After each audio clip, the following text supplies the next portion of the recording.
Hello and welcome back to the GorillaBiker, and today we're just disassembling the Z900RS more. If I can figure out a way to do it nicely, I'm going to take the rear shock out and we'll throw on the new spring, pop it back in there. I do not have anything to hold up the rear end nicely, so it's going to be ugly, just to warn people up front. I don't have all the tools in the world. I don't have anything to hang the bike off in here, because I think it might be frowned upon if I pulled the garage door rails down. I did consider it, but I don't know, I feel like they might get upset. So for now we'll avoid that and see can we jerry-rig our way around it. You join me having removed the two side covers. Obviously the seat and rear section is off from a previous video. If you want to see that being done, look up the install for the Hepcon Becker rear rack. That shows that rear section removal, and or the new indicators slash turn signal install. I also show it in that. Side panels are off, which were just two 4mm Allen bolts, and also one, for some reason, 7mm hex bolt on the left hand side covered. That's just to get access into the shock. Honestly, I can't ride much at the moment because of my back, and this is what happens when I can't ride much, is I end up just taking my bike apart to because I'm an idiot. That's the truth. I've admitted to it. Now my parents can finally be happy. So what we're going to do now is just take off the tank and put the tank to one side. While the tank is off, I'll probably do the spark plugs. We can have a look at them at some point in one of the videos as well. And I do have a Canon air filter going there to go in there. So yeah, let's have a little look-see at what we need to do. Hey. So what we're going to do is there's two bolts up here and there's two bolts back here, and that looks like what we have to do to take it off. It doesn't look like this tank folds up. So yeah, let's get cracking. You don't look like a 10. Oh, my eyes deceived me, you are a 10. Today we do not have Donald Duck socks on, sadly. I do love my Donald Duck socks. If you're wondering why the battery and everything is out and you haven't seen the short slash reel, I did send the ECU off to Ivan's Performance for a tune, since I have stuff. Okay, weird. So we're taking this bolt here out. So these are the bolts and collars that hold on the rear section of the tank. One of them looks a little like it has a little bit of corrosion on it, so I'll clean that up before you put it back in. But they came out very easily, which, I mean, you'd expect because it's a very new bike, of course. So, you know, of course it should come out easily. Now let's have a look at what we need to do on the front. Fives. I can't actually turn my handlebars right now because I have it up on the front stand. So we're just going to do this really carefully.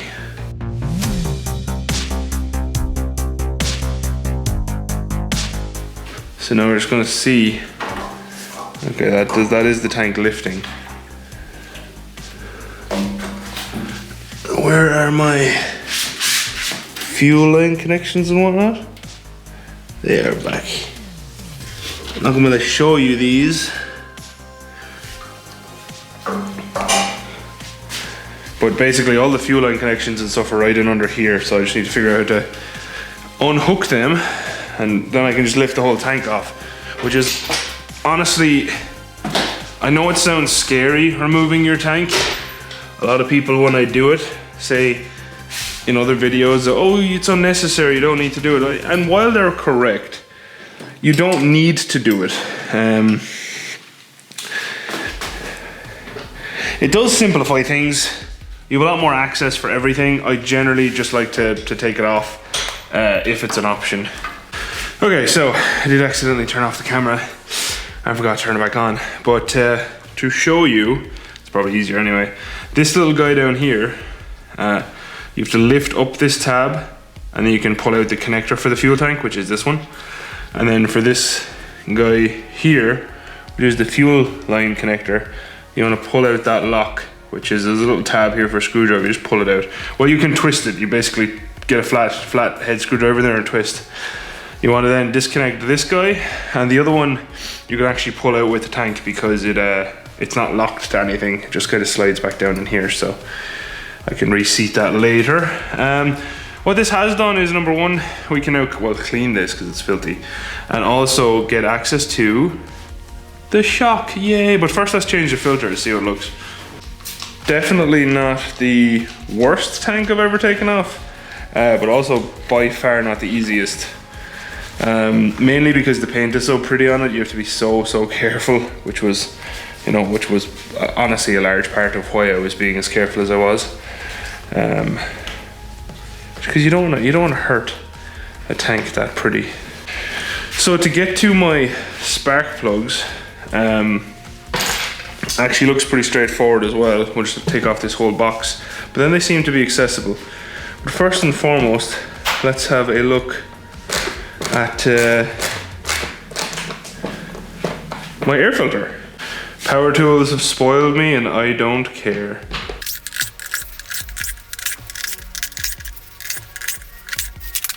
Well, that was a lot faster, wasn't it? Huh. Oh, there's one right down the middle. Should have probably guessed that. Most bikes do tend to have a hidden screw. It's just how it is. Oh, we have a little clampa jampa back here too. Not really sure how to. Why have they made everything so awkward on this thing? There we go. So yeah, it was hooked on back there. Not a big deal. Oh, I'm imagining this air filter is original. I don't see any markings that suggest otherwise on it, but as you can see, it's just a little bit dirty, so glad we're changing that anyway. Okay, so here is the Canon air filter that took me an embarrassingly long time to find. Gotta make sure this all looks nice and clean. I already gave it a clean, but yeah. Anyway, so the part code for this Canon air filter is KA9018, by the way. Like this. And there you go. I believe that's how it seats.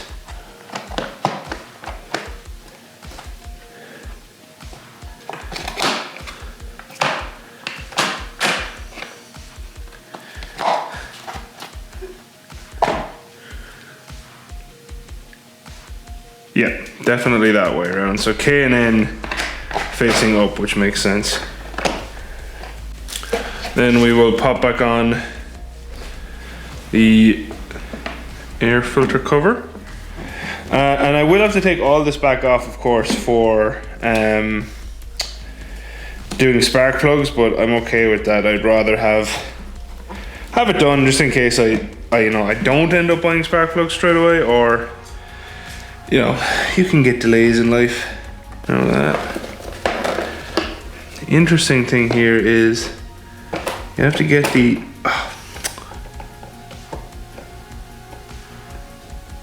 air filter kind of seated nicely to get the center screw back in, because that center screw does actually hold down. It holds down the actual air filter as well. Now I don't know, did you see what I did there? But just to show you, I know I've been through this before. Let me just spin you around here. Ugh. So when you're putting in one of these screws, you want to turn it counterclockwise first.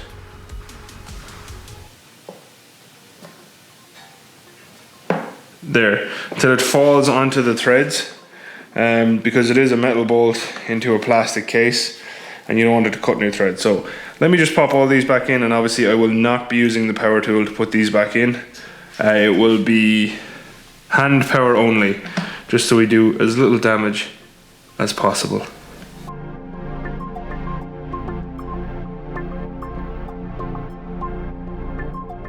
Okay, and that's that bit done. Lots of bolts to go back on, but that's okay. we won't hold it against them. Now what we're going to do is I'm going to prop up the back wheel. Probably won't show you how to do that, how I'm doing that, because like I said, it won't be pretty.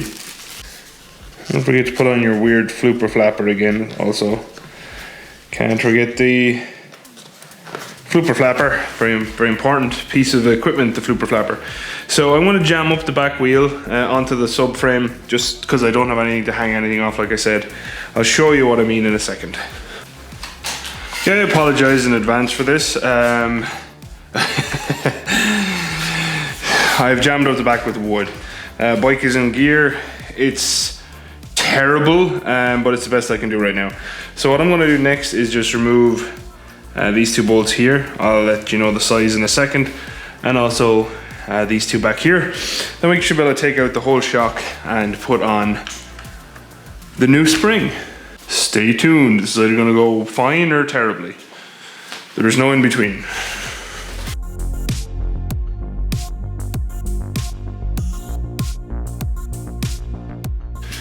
It worked. So that's one bolt out. I actually can't believe that worked. I'm as surprised as everyone else here, but I'll take it. There we go.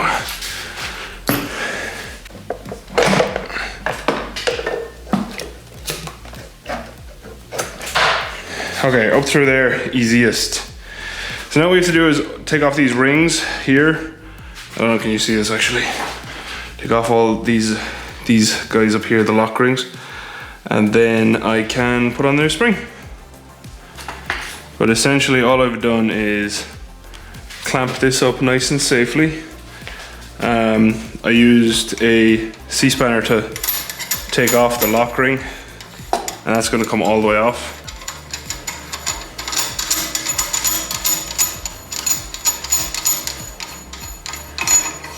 Like so. And then a C-spanner to basically just keep unloading the spring until I can actually take the spring off.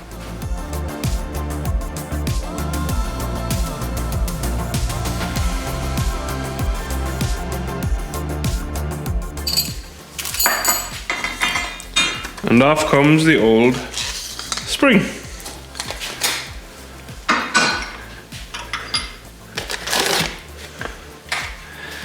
So I'm fairly certain, that's actually in pretty good condition.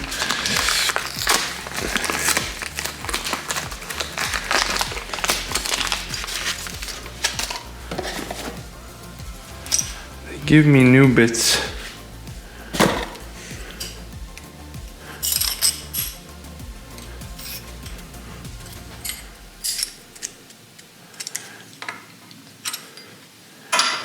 So leave that there.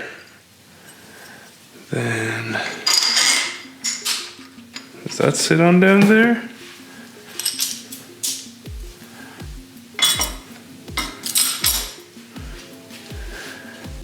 That looks kind of right. I don't know. The new spring, as you can probably see, is much beefier than the stock.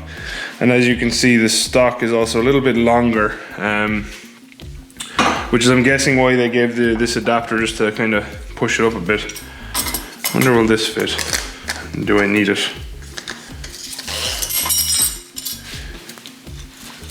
Okay. Cannot reuse the black plastic thing because it does not fit onto the new adapter collar at the bottom. So all the pressure is off this spring currently. We have a length of 177. So from there we're going to calculate what preload we do put on there. I'm probably going to do maybe 9mm of preload. 170. So I'm pretty happy with that. I mean, this new spring should be about right for my weight, so what I don't want to do is take away too much of its actual travel by preloading it too much. I can always change it up later anyway if I need to. And then, of course, you want to lock it up.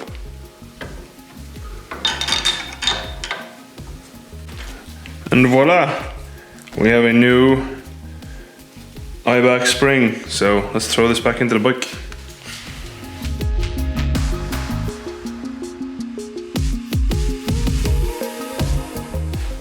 See, this is where the jamming with the wood is a problem, because my length is actually slightly different now. And obviously with this new spring being extremely strong, it might be difficult to get done. If I get the bottom one in, maybe I can, yeah, so I just need to lift the back more. Okay. I have no idea how I hurt my back sometimes. Oh, I'm very funny. I just lifted the back of the bike a little bit. Actually worked quite well. There we go. I mean, I probably shouldn't be doing that, but it worked, so, you know.